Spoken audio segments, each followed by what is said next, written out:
Ladies and gentlemen, Panda Trader here. Today I'm going to show you how gold is moving. Okay, let's dive into it. First, I want to show you how gold is moving and the durable goods order release coming out of the United States tonight that will affect gold in the next few hours right here. Second, I'll walk you through my analysis for gold. Here's how we do it. First, we find the main bias of the day by jumping into the daily chart and making the daily higher high and daily lower low. After that, we jump into the 4-hour and 1-hour charts to find liquidity, the zones where funds and banks put their limit orders. Finally, we look for confirmation signal before taking a trade. So grab a coffee and let's get into it. Quick recap before we go deep. Gold has come a long way from where it was back in the fall of last year, and we rally hard into the spring. Gold pushed up about $5,000 and even printed a wick on the $5,600. But since then, price has been crawling lower week after week. Today we are trading around $4,090.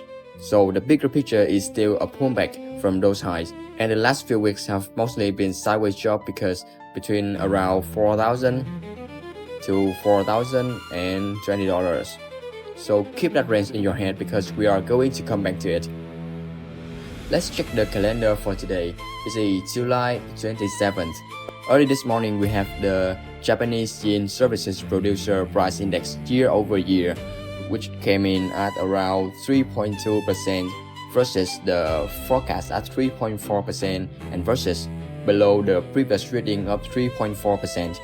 And later today at around 3 p.m., we have the batch of euro numbers right here. German IFO Business Climate first, with the forecast at 86.1% versus a previous reading of 85%, along with the Euro M3 money supply year-over-year forecast at 3.2% versus the previous 3.2%, and Euro private loans year-over-year forecast at 3.1% versus the previous 3.1%. That's also a day on the ECOFIN meetings for the Eurozone, so expect some headlines around European finance ministers throughout the day. Around 5 p.m. we have the British CPI real sales forecast at -45 versus the previous at -54.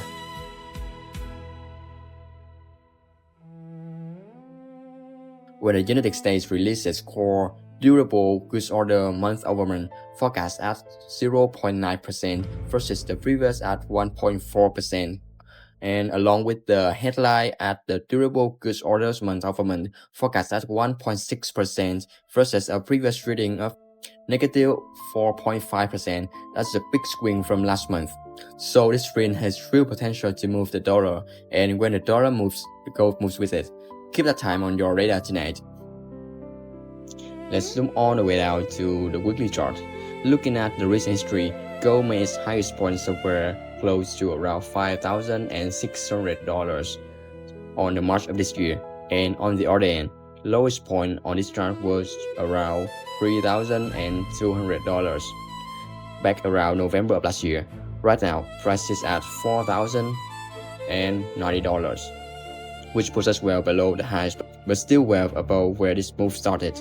For this week, I'm simply marking any high near around $5,600 and the low near around $3,200 is my reference points, and watching to see whether we keep drifting lower inside that range or to start to stabilize. Nothing more complicated than that on the weekly. We just want the big picture in our head. Okay, moving to the daily chart. Look at the most recent swings. The daily chart made a recent high close to around $4,200 around the middle of July, and a recent low close to the $4,000 a little bit before that. Price is currently sitting around $4,090 as said earlier, right in between those two levels. So the daily time frame, the bias right now is neutral. We are boxed inside at $4,000 to $4,200 range, and I want to see which side breaks first before calling a clear daily direction. Now let's get into the 4-hour time frame chart, and this is where things start to get interesting.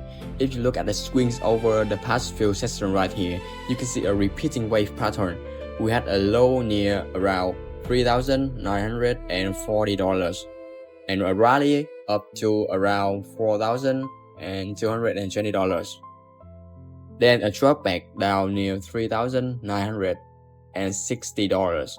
Another push up toward around $4,180 right here. Another drop to around $3,980. Notice something here. Each rally has been making a slightly lower high near around $4,220.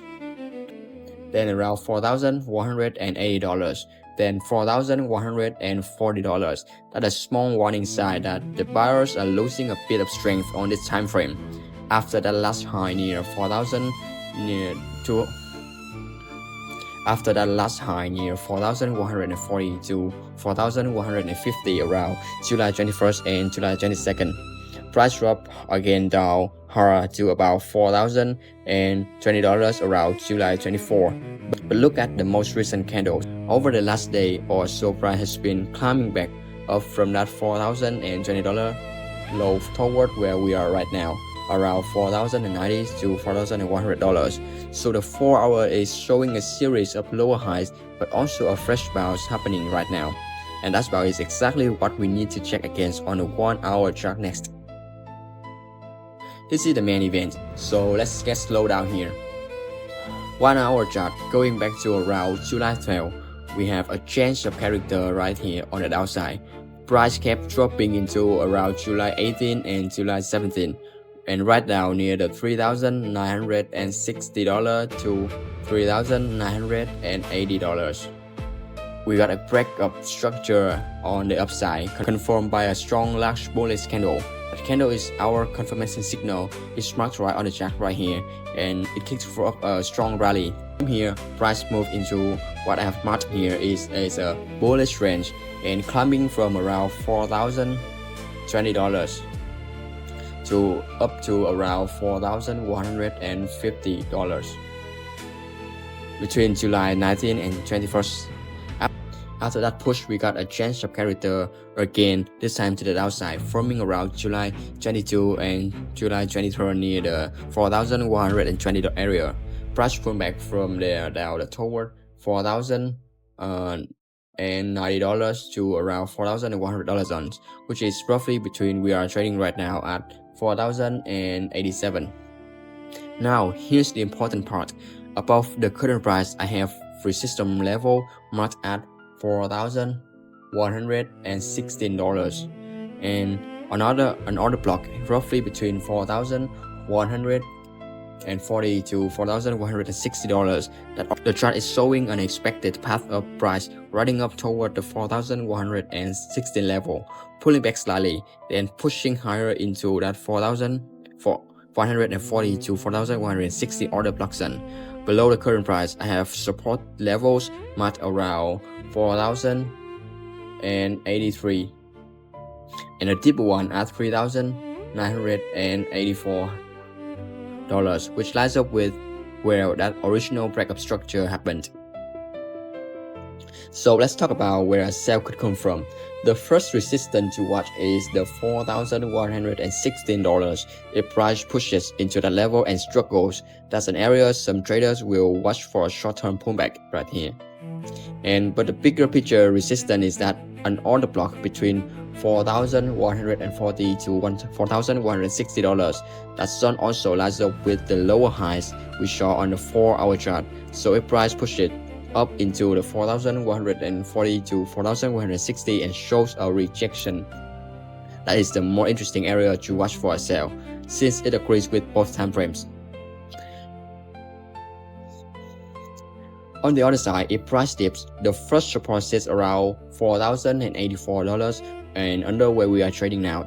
That's a shallow pullback in level inside the current bullish range.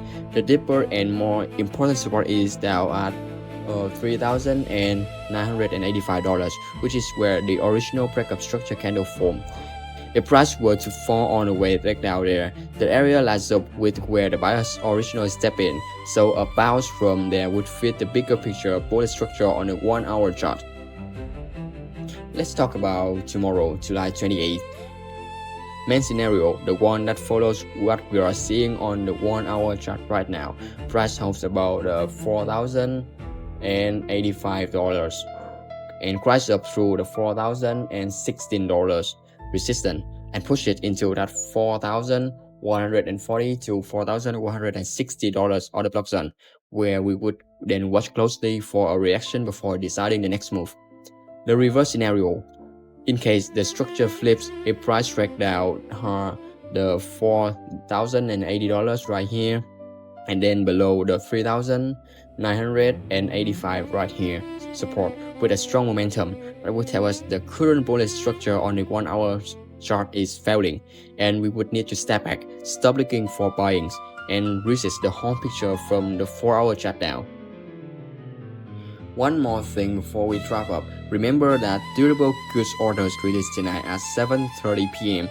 A number that comes in very different from the forecast and that can push gold through either of levels we just talked about very quickly. So if you are trading around that time, just be aware that the plan can get disrupted at any time.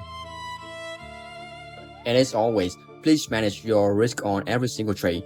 Use a proper stop loss and never risk more than you are comfortable losing. Everything I share here is just my own personal analysis and my own view for the chart. It is not about financial advice, and you should always do your own research before putting any advice. That's it for today, breakdown and go. If you want to see this kind of 1 hour gold analysis every single day, go ahead and hit that subscribe button so you don't miss the next one. I'll see you next video. Take care and trade safe.